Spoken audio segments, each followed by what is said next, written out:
Hello final year. देखो next definition आपकी range और image of the linear transformation. Range set और image set निकालना है लीनियर ट्रांसफॉर्मेशन का, ठीक है। वही मैं डेफिनेशन करवाने से पहले आपको इसका वो वेन डायग्राम से आपको समझा दूं क्या होता है रेंज सेट और इमेज सेट। देखो ये है मेरा u, ये है मेरा v, तो लीनियर ट्रांसफॉर्मेशन है मेरी t u से v तक, ठीक है। तो T आपकी एक मैपिंग है एक तरह से, और मैपिंग का मतलब वो क्या होता है कि हर एक की इमेज क्या मिलेगी, इसमें मिलेगी, ठीक है। इसकी इमेज क्या मिलेगी, तो रेंज सेट किसे बोलेंगे कि इस पूरे वेक्टर की इमेजेस का सेट, यानी क्या पता वो इतने में आ जाए, पूरे सेट की इमेज क्या आती है V में, ठीक है। इन सब की इमेजेस यानी u1 u2 u3 है, तो ये t of u1 t of u2 t of u3 up to ये, यानी इन सब की इमेज क्या है इसमें। आगे बात समझ में, उस सेट को क्या बोलेंगे रेंज सेट। हो गया क्लियर, रेंज सेट। और ये किस में बिलोंग कर रहा है V का है। कई बार हम रेंज सेट इसका नलिटी तो U में होती है और V रेंज सेट किस में होता है हमेशा V में। तो इसने कहा T of UB is a linear transformation then range और इमेज सेट ऑफ T, यानी T की रेंज सेट बोलो या इमेज सेट बोलो, ऑल वेक्टर्स ऑफ V, उन वेक्टर्स की इमेजेस, यानी ये होता है T of U1 equal to V1, T of U2 इसको बोलते हैं V2। तो इन सबको क्या बोल रहा है वेक्टर ऑफ V वेक्टर में होती है that are images under T, कि T के अंदर जिनकी इमेजेस सारी की सारी क्या आ जाए ऑफ वेक्टर ऑफ U। तो रेंज क्या आ जाएगी T ऑफ U क्या होता है, यानी T ऑफ। एक बात बताओ, अगर मैं ले लूं U कोई भी आपका वेक्टर है, ठीक है, और मैं T ऑफ ABCD सिर्फ किस पे फोकस कर दूं 2 पे फोकस कर दूं, तो यानी इसकी सारी की सारी इमेजेस क्या चली जाएगी सिर्फ 2 के ऊपर चली जाएगी, ठीक है। और बचे साइड में एलिमेंट मुझे, तो रेंज सेट में कितने एलिमेंट आ गए सिंगलटन सेट 2, ठीक है। तो ये आता है आपका 2।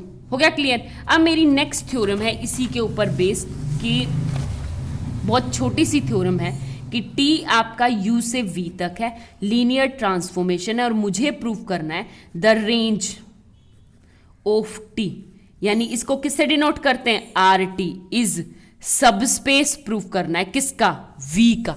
ध्यान से देखना किसका सबस्पेस प्रूव करना है V का, ठीक है। आगे बात समझ में। तो एक बात बताओ, सबस्पेस प्रूफ करने के लिए मैं क्या लेके चलूंगी कि 2 एलिमेंट, सबसे पहले RT होता क्या है, RT में वो एलिमेंट आते हैं किस टाइप के, RT में वो एलिमेंट आते हैं यानी V टाइप के जिसमें T ऑफ U किसके इक्वल आ जाए V के, और U कहां से बिलोंग करता है U से, ठीक है। इस टाइप के एलिमेंट आते हैं। तो मैं क्या लेके चलूंगी 2 एलिमेंट। सबस्पेस प्रूफ करने के लिए मुझे सबसे पहले 2 एलिमेंट, तो T ऑफ 0 क्या होता है हमेशा 0, तो 0 आ गई, तो इसका मतलब 0 आपकी कहाँ बिलोंग कर रही है रेंज ऑफ T में बिलोंग कर रही, तो एडिटिव आपका। तो मैं अब 2 एलिमेंट उठाऊंगी, let V1 and V2 belong कर रहे किस में RT में। अगर RT में बिलोंग कर रहे हैं, रेंज सेट में बिलोंग कर रहे हैं, तो यानी कुछ T ऑफ U1 किसके इक्वल आया होगा V1 के, और T ऑफ U2 किसके इक्वल आया होगा आपका V2 के, ठीक है। ये चीज आई होंगी ना, क्योंकि ये रेंज सेट में बिलोंग कर रहे हैं। तो मुझे प्रूव करना है इनको सबस्पेस। अगर सबस्पेस प्रूव करना है तो मुझे क्या प्रूव करना पड़ेगा, to prove A into V1 plus B into V2 भी कहाँ बिलोंग कर रहे हैं रेंज सेट में। ये चीज मुझे प्रूव करनी है, तो मैं लेके चलूंगी A into V1 plus B into V2। V1 किसके इक्वल है T ऑफ U1 के, प्लस V2 किसके इक्वल है B of T of U2 के, ठीक है। और T क्या है आपकी लीनियर ट्रांसफॉर्मेशन, तो वो बाहर आ जाती है, तो डायरेक्ट T ऑफ क्या आ गया A1 U1 plus T of U2 यानी B ऑफ U2। आगे बात समझ में। तो ये किसी ना किसी V3 के इक्वल आएगा, ये भी तो एलिमेंट है। एक बात बताओ, U1 कैपिटल U2 का U2 कैपिटल U2, U क्या है आपका ऑलरेडी सब स्पेस है ही, तो ये वेक्टर स्पेस है, वेक्टर स्पेस है, तो A1 U1 plus B into U2 कहाँ बिलोंग करेगा कैपिटल U में, तो इसकी इमेज क्या आएगी कोई V3, तो ये आ गया V3। तो हेंस क्या आ गया कि ये जो है इसकी इमेज क्या है, ये है। तो इसका मतलब क्या आ गया, A1 V1 plus B V2 किस में बिलोंग कर रहा है, रेंज सेट ऑफ टी में। ठीक है, हेंस प्रूफ, मुझे यही प्रूव करना था। अगर रेंज सेट में प्रूव कर देती हूँ तो ये क्या आ जाता है आपका, लीनियर ट्रांसफॉर्मेशन का सबस्पेस। तो आर टी क्या आ गया, R T is subspace of we.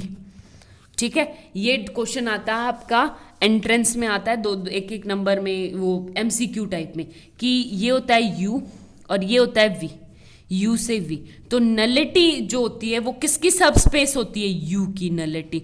और रेंज सेट किसका होता है, हमेशा वी का सबस्पेस होता है। ठीक है, नेक्स्ट थ्योरम देखो नेक्स्ट थ्योरम है फाइनल ईयर। क्या है, इसने कहा टी ऑफ वी से वी, अब की बार यू की जगह भी वी दे रखा है। ठीक है, is a linear transformation, linear transformation हमें दे रखा है। द फॉलोइंग स्टेटमेंट इक्विवेलेंट, मतलब ये दोनों स्टेटमेंट क्या होगी, इक्विवेलेंट, यानी इफ एंड ओनली इफ में होगी। ठीक है, तो सबसे पहले क्या दे रखा है, मैं लेके चलूँ let R T intersection nullity of T में सिंगलटन क्या है, जीरो एलिमेंट आएगा। तो अब सेकंड स्टेटमेंट क्या है, ध्यान से देखो, if T of U V equal to zero, यानी ये चीज गिवन है, if T of V equal to zero, यानी ये भी क्या है, गिवन। तो हमें क्या प्रूव करना है, टू प्रूव करना है कि टी ऑफ वी किसके इक्वल आएगा, जीरो के इक्वल आएगा। ठीक है, बहुत आसान है। क्या करना है, यहां से लिखो। एक बात बताओ, अगर टी ऑफ वी जीरो के इक्वल है तो इसको छुपा के मैं लूं तो देखो, टी ऑफ यू अगर कहीं पे जीरो आ जाए, देखो टी ऑफ यू अगर कहीं पे जीरो आ जाए तो हम क्या कहते हैं कि ये जो यू, यानी इस यू की इमेज क्या आई, जीरो। यू की इमेज क्या आई, जीरो आई। तो यू किस में चला जाता है आपका, नलिटी ऑफ टी बोलो या कर्नल ऑफ टी बोलो। ठीक है, कर्नल मैं बार बार इसलिए बोल रही हूँ क्योंकि आप ग्रुप रीडिंग से थोड़ा सा कर्नल से फैमिलियर हो, नलिटी से इतना नहीं हो। तो यू किस में चला जाएगा, नलिटी ऑफ टी बोलो या कर्नल ऑफ टी बोलो। ठीक है, तो सेम एज इट इज, यानी इसकी इमेज टी ऑफ वी की इमेज क्या आएगी, जीरो। अगर ये जीरो आएगी तो इसका मतलब क्या आ गया, टी ऑफ वी किस में चला जाएगा, बिलोंग करेगा किस में, नलिटी ऑफ टी में। आगे बात समझ में, एक तो ये। अब ऊपर से रेंज सेट क्या कहता है, रेंज सेट क्या ये कहता है कि जीरो वी में होता ही है। अगर मैं किसी को, यानी टी ऑफ यू है, यानी यू बिलोंग कर रहा है ये, तो ये किसके इक्वल आता है, वी के इक्वल, यानी वी बिलोंग कर गया किस में, रेंज सेट ऑफ टी में। तो रेंज सेट में यही तो आते हैं, T of U one, T of U two. तो टी ऑफ यू यानी टी ऑफ यू, यू क्या है आपका, T of V equal to belong कर गया किस में, रेंज सेट में। ठीक है, इसको आप एक यू एलिमेंट मान के चलो, यू। ठीक है, तो वहां से आपका यानी टी ऑफ यू किस में चला जाएगा, रेंज सेट ऑफ टी में। तो टी ऑफ वी नलिटी में है, T of me range set में है। तो टी ऑफ वी कहाँ बिलोंग कर गया, nullity of T intersection range set of T में। लेकिन इसके में क्या है, सिंगलटन, जीरो एलिमेंट है। तो यहां से क्या आ गया, hence T of V equal to zero. Hence proof, यही हमें प्रूफ करना था। आगे बात समझ में, ये इसका कन्वर्स कैसे करेंगे,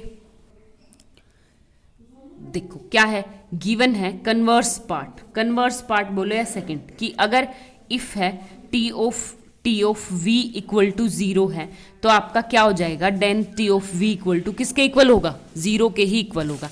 तो हमें प्रूफ करना है, क्या प्रूफ करना है आपकी बार, कि nullity of T intersection range set of T में क्या है, सिंगलटन जीरो प्रूफ करना है। ठीक है, तो मैं मान के चलूं उल्टा, मैं ये मान के चलूं कि नहीं, इसमें एक दूसरा एलिमेंट बिलोंग कर रहा है, U belongs to range set of T intersection nullity of T, जहां से क्या है आपका U is not equal to zero, zero के इक्वल नहीं है।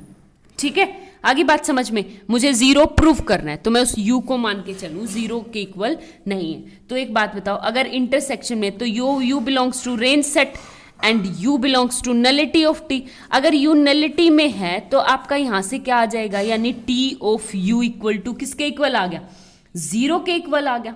ठीक है, और रेंज सेट में है तो टी ऑफ यू किसके इक्वल आएगा, टी ऑफ वी के बराबर आएगा। ठीक है, क्यों, क्योंकि वी से वी ले रहे हैं तो यहां से। अब एक बात बताओ, टी ऑफ यू क्या आ गया मेरा, यहां से टी ऑफ यू क्या आ गया, यहां से जीरो आ गया। ठीक है, तो u यहाँ से t ऑफ v के इक्वल आ गया। तो अगेन मैं लूँ तो t of u equal to t of v, again linear transformation किसके इक्वल दे रखी, t ऑफ u यहाँ पे 0, तो यहाँ से आ जाएगा t of v equal to 0।